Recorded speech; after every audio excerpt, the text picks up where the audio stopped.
In early 2024, I delivered this keynote at a photography workshop in Morocco. It's still one of my favorites, so I decided to turn it into an episode.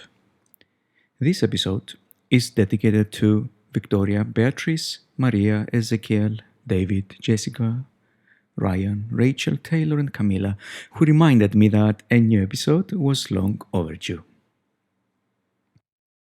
Looking back, I've had an incredible journey.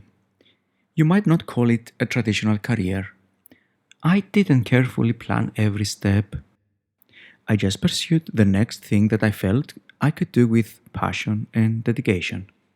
This approach has usually worked for me. I am not sure why I ended up a photographer, but here we are. What surprises me the most is that there is people who might find my knowledge interesting. I have no doubt you are all really great photographers. Had you been in my place sitting here, you would all have something special to teach me. So, let this be me telling you what I did right and what I wish I knew when starting out. I taught 12 workshops in the last 2 years, and that's quite a lot. This is all the keynotes I ever delivered into one final piece. This is my journey from creativity to compassion, courage, and finally, commitment. Let's start with creativity. I never went to school for photography. I switched my life into photography at age 39. I am 44 years today. Before I did so many other things, I picked up something useful from each. I've never had a mentor, not in the way we mean them in the wedding business, but I have had so many role models, as in people I admire. Besides the sad fact that most of them are now long dead, all of my role models have one thing in common. Whatever it was they attempted to do, whether it was science, music, or exploring the Arctic, they saw beyond the default possibilities. Let me tell you a story. When I was teaching primary school children many years ago, I noticed that the older they got, the lower they would raise their hands. Everyone except the first graders. It took me years to realize why, and by that time I wasn't teaching anymore. Now, knowing why, I remember with fondness the first graders and their overeager waving of their hands. They were in a state of endless possibility. You see, as we grow older, we're being told to hold back.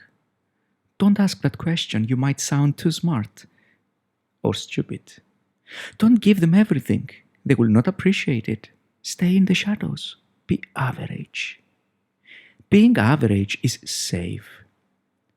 It doesn't take long into the journey towards adulthood to realize that being average is a really good place to hide.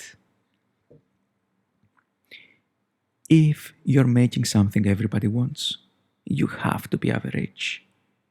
And to me, to aim for average seems like such a waste of potential. Just look at the metrics that social media give. How many likes you got, how many followers you have. Everything pushing us towards the mindset that success means appealing to more people. But to talk to everyone is to talk to no one. So, simply making sure that our portfolios contain the standard fine art shots, etc. That's great if our clients are looking for safety. But delivering work that is unpredictably surprising is an invitation to clients who will pay a premium for the unexpected. They will pay premium for art. Creativity is the twin sister of risk. Risk is what's left over when you think you've thought of everything. When the mundane stuff, like your editing style, your workflow, your approach, your website, are all pretty much set. After that, risk is what you need. Risk is what enables you to explore the fringes of greatness. So, the first lesson in my career was to take creative risks. I want, no, I need my clients to hire me for the privilege to be surprised by my courage to imagine worlds they never thought possible. Leave the world more interesting than it was before. So, when I start feeling I'm no longer making the world more interesting, I will simply stop and I will do the next thing. Photography, just like life, should be about curiosity. I will tell you a secret. When I take a photograph, I still find it a wondrous thing. I'm still in disbelief I can take a photograph that looks like a professional took it. I still turn to my wife and tell her, look, it looks like a real photographer's photograph. I'm not joking. So, my friends, see beyond the default possibilities. Do not fall within the homogenized narrative that mainstream publications are pushing down our throats. Look for education beyond photography. Find a role model who is not necessarily a photographer. Read philosophy, study art, study history, go to Milan or Rome and commit to taking only 36 photos and invest the rest of the time on observing. Live places, don't just photograph them. Compassion. My second lesson was discovering the art of compassion. That to ground one's work in humanity is the best feeling in the world. I am certain most of you will be well versed in directing a couple. But is this what great photographers do? It is only natural that when you first start out, you want to develop your skill. The problem with skill is that it is inward looking. But really, what do great photographers do? Diane Arbus, Gregory Colbert, Martin Parr, Sally Mann, William Eggleston, Robert Capa, and my favorite, Richard Avedon. Well, I think great photographers are visual philosophers. They take people by the hand and give them a place to belong. They say, here, I made this. It's a piece of wisdom, a slice of worldview, or at least a genuine attempt of understanding. It's visual philosophy. Philosophy, the effort to understand fundamental truths about ourselves and the world. Isn't this what photography is? Compassion means you have to accept that your work is not for you, but for someone else. That it is not made just so you get a Vogue badge. It is supposed to make life more interesting.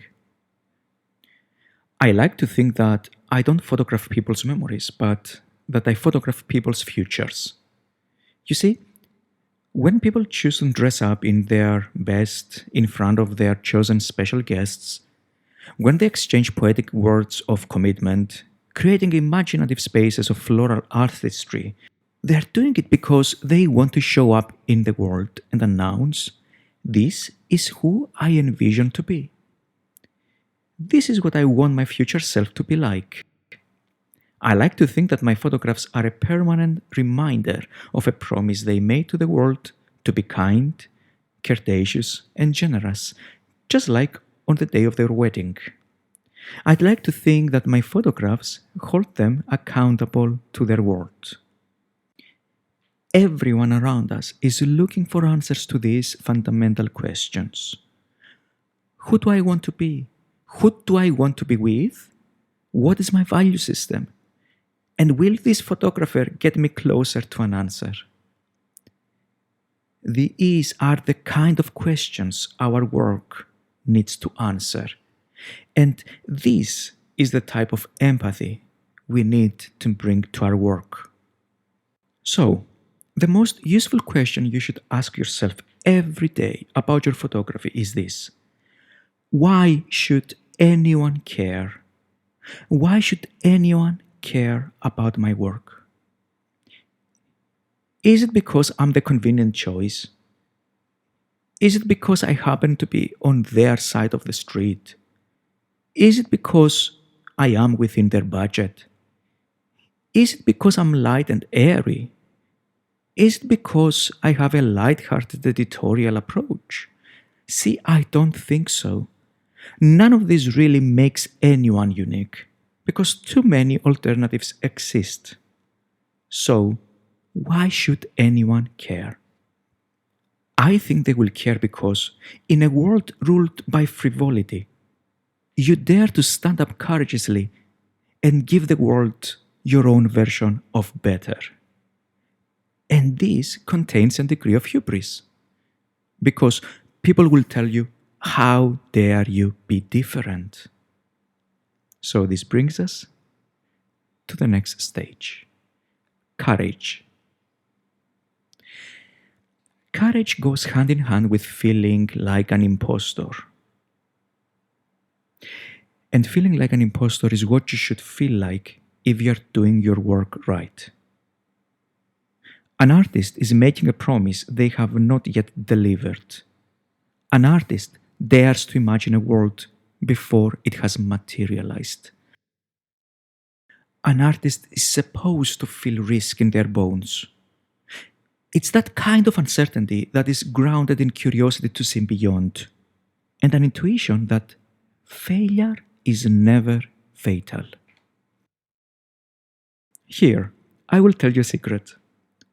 Nobody will knock on your door to tell you you have been caught.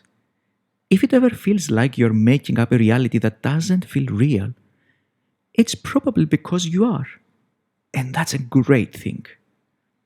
No, I don't mean it as fake it until you make it.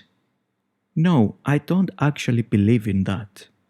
What I mean is challenge yourself constantly out of your comfort zone. One step further, try new things. Do you want to shoot flash in daylight? Try it. See where that takes you. Don't let anyone dare to stop you. Do you want to shoot film? Try it. Do you want to stop shooting film? Do it. Do you want to experiment photographing people outside a bridal setting? Go ahead. I want to live on the fringes. I want to do the things that people either love or hate, but never the things that leave them indifferent. Because an artist is supposed to imagine 10 impossible things before breakfast. So, if you have problems with imposter syndrome, I have a trick for you. Pretend you're someone who is wise. It will help you along. I pretend to be a great photographer just before every wedding, and it seems to do the trick for me.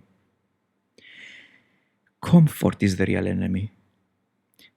My best work comes from those events and photoshoots that scare me, the ones I feel uncomfortable and uncertain, where I push further. When I breeze through, then I know that somewhere an opportunity for something great was lost.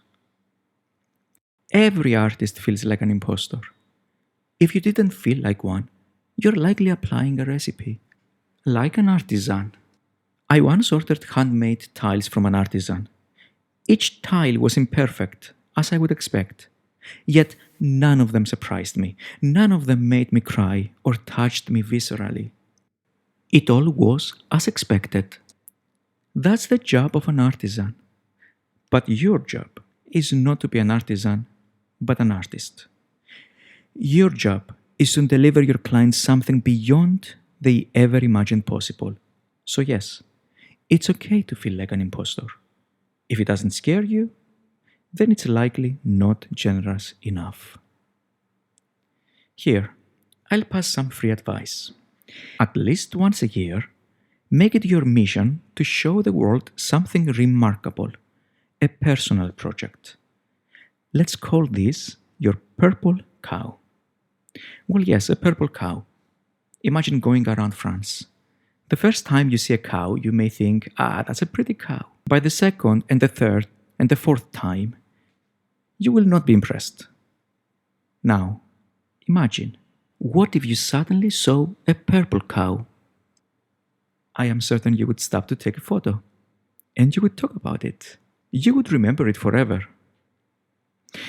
Now, you want to show up with a purple cow.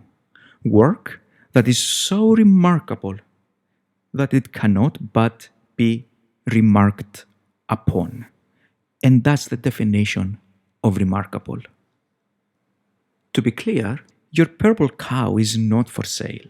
It's a statement of your vision in its purest form. Not all your work needs to be a purple cow, but some of it needs to be. Jeff Koons, the artist who creates the famous shining balloon sculptures, comes up with something new every year, something that doesn't sell, something that is supposed to fill his soul. His balloon sculptures are the milk cow. The work he creates on the fringes is his purple cow. My greatest advice to you is show up with personal work, work that is not necessarily bridal, work deeply tied with your most sensitive side. My best work that has brought me the most important weddings has not been bridal. So let's circle back to our original question. Why should anyone care? The blunt reality is this. Of all the people you will talk to, only a few will get it. Only a few will see beyond the superficial beauty of your photographs, beyond the beauty of the florals, the extravaganza of the production. Most people will simply be wowed. They will simply not get it. And that's okay. Because one or two will. You are creating for them. When people tell me that my work is beautiful, my internal answer is, but is it meaningful? Indeed, it takes great courage to put all that effort just for a handful of people who will understand. But this is the fundamental nature of art. You need to be able to say, here, I made this. If you don't like it, then it's simply not for you. As for me, I'm here for the kind of couple who are meaning-driven. For me, my own value system is my most important asset. I talk to and attract the kind of client for whom a wedding is not an opportunity to showcase status, but reinforce a sense of belonging among their social group. Their weddings are an exemplary demonstration of pro-social values, high artistry, local craftsmanship, a respectful representation of the destination that hosts them, and an opportunity to give work to as many artists as possible. And so, my vision is to connect my couples with a deeper meaning of a wedding as a deeply meaningful cultural phenomenon. And as much as the process involves externalizing my thoughts for the sake of marketing, it also involves deep introspection and silence. My entire workflow with a client is made of more than 25 active points that aim to align my clients with my value system, even after they have booked me. It takes courage, because among the thousands of people my work is seen, I know that only a handful see the world as I do. And this idea has kept me up at nights, and it still does. But this is the nature of good art. Dare to be undervalued by most, just to be over-applauded by a few. If it all sounds very scary, here's a word of encouragement. I meet a lot of people, and what I have found is that it is usually the underdogs that make some difference. The ones whom the bright lights of the spotlight seem to pass by. The ones who are too busy with seeing than being seen. It's okay to be an underdog. They have the benefit of having less distractions. I imagine many of you might be relieved to hear that. Courage is the twin sister of emotional labor. Emotional labor means to put your heart and soul into it. Moroccan tea is an impressive feat of emotional labor. Instead of dissolving the sugar cubes using a spoon, they pour the tea in the glass and then pour it back into the pot and again until it dissolves. Because emotional labor means to take no shortcuts. I think emotional labor is the opposite of efficiency. We have learned to do everything more efficiently, and somewhere along the way, we just lost the courage to be fully present. To photograph is to create with emotional labor. Just like a Hermes bag is made with emotional labor, even if a machine copy seems practically identical. And finally, my greatest lesson was learning the meaning of commitment. You will probably fail. Fail as in make mistakes. Just know this: our work is not brain surgery, and no one will die because of our mistake. Most mistakes will soon be forgotten. That's why we call them failure and not catastrophe. I confess I fail 50 times every wedding, and the internal police knocks on my door every time to remind me that I should be doing better for how much I get paid. And yet, my clients knock on my door to tell me how touched they are by my work. See, there is always a choice to accept that you failed and there isn't much more to it.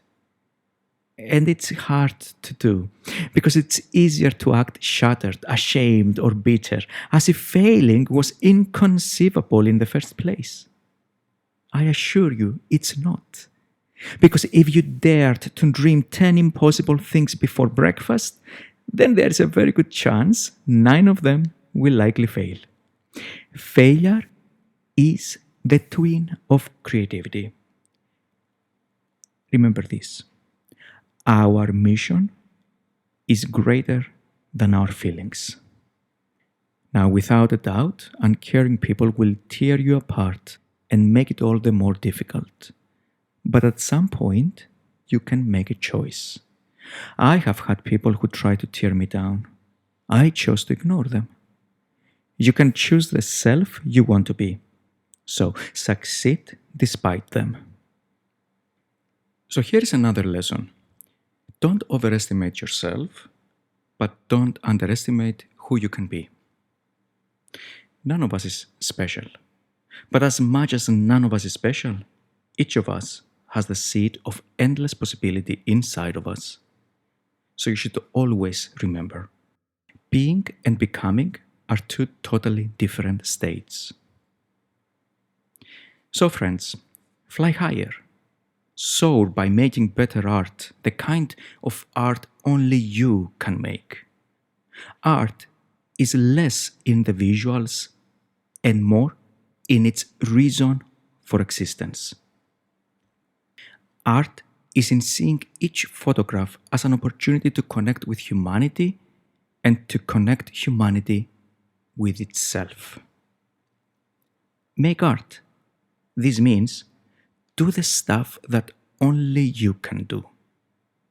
And now, I want to create a contradiction with what I just said, yet bear with me.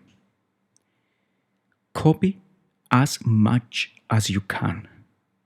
Just make sure you copy someone you admire.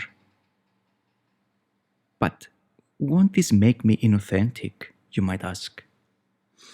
Copy because before you create something that is beyond any previous memory, you have to first imitate the masters. Anyone who ever learned to play a musical instrument knows this. Copy those you admire. Copy their work. Copy the way they speak. Copy the way they walk. But above all, copy the way they think. Copy their wisdom. Copy those you admire until you become someone that someone else admires. And so the cycle goes. Authenticity, as in I will be who I am, is the perfect place to hide. So understand that in the end, creativity is a remix. But once you have learned enough by copying, sit back and realize that the only thing that you have that nobody else has is you, your view of the world. The world needs more wisdom and less frivolity. If you cannot be wise, just pretend to be someone who is wise. You might discover that this is how all wise people became wise. And we need your wisdom.